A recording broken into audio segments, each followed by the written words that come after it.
Hello everyone, বিতিশার রান্নাঘরে সবাইকে স্বাগত।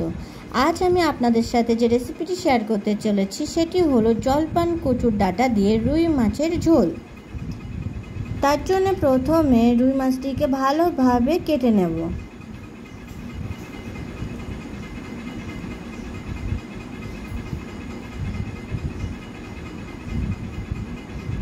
মাছ কাটা হয়ে গেছে, মাছগুলোকে ভালোভাবে ধুয়ে নেব।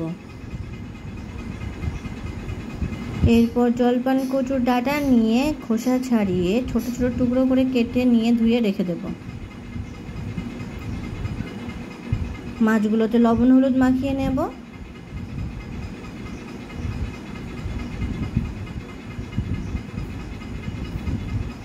লবণ হলুদ মাখানো হয়ে গেছে। এরপর কড়াইতে তেল গরম করে লবণ হলুদ মাখানো মাছগুলোকে একে একে গরম তেলের মধ্যে দিয়ে দেব। মাছগুলোকে ভালোভাবে ভাজা করে নেব।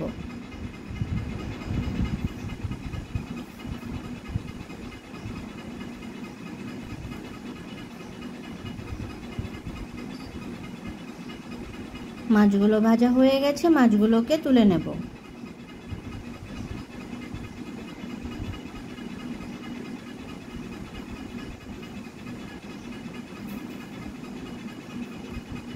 আরও যে মাছগুলো আছে সেই মাছগুলোকেও একে একে ভেজে নেব।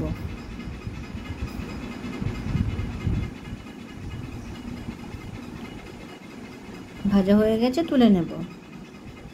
এরপর গরম তেলের মধ্যে দিয়ে দেব 5 ফোড়ন আর শুকনো লঙ্কা।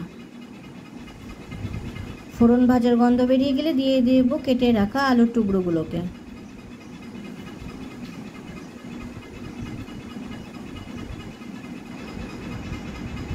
আলুগুলোকে ভালোভাবে নাড়াচাড়া করে নেব।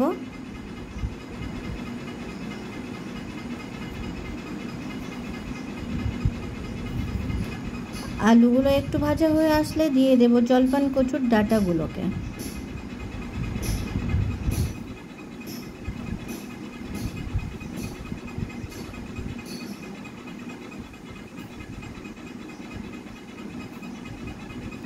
এরপর ভালোভাবে নাড়াচাড়া করে নেব আর ভাজা করব।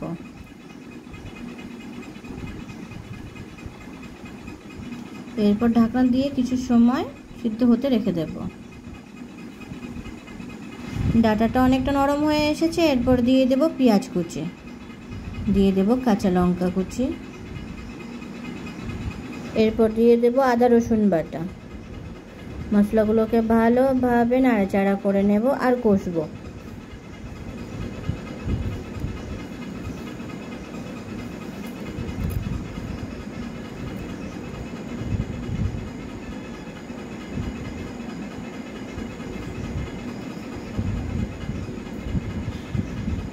এরপর দিয়ে দেবো পরিমাণ মতো লবণ আর দিয়ে দেবো পরিমাণ মতো হলুদ।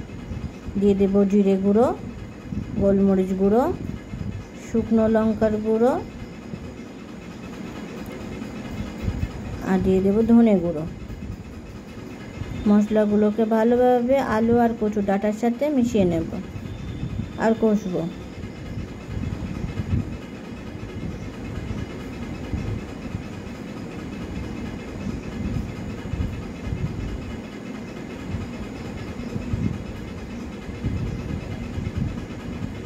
এরপর দিয়ে দেব পরিমাণ মতো জল।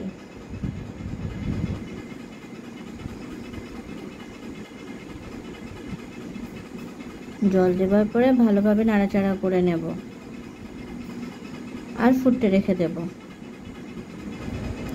ঝোলটা ভালোভাবে ফুটে উঠেছে।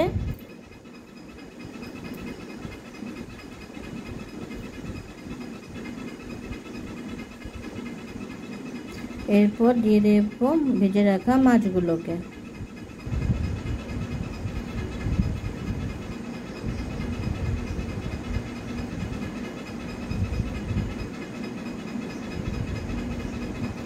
মাছগুলো দেওয়ার পরে ঝোলটাকে একটু নাড়াচাড়া করে নেব। আরও কিছু সময়ের জন্য ফুটতে রেখে দেব। ঝোলটা ভালোভাবে ফুটছে। তৈরি হয়ে গেছে আমাদের জলপান কচুর ডাঁটা দিয়ে রুই মাছের ঝোল। ভিডিওটি কেমন হয়েছে অবশ্যই কমেন্ট করে জানাবেন। আর ভিডিওটি যদি আপনাদের ভালো লেগে থাকে তাহলে চ্যানেলটিকে সাবস্ক্রাইব করে পাশে থাকবেন।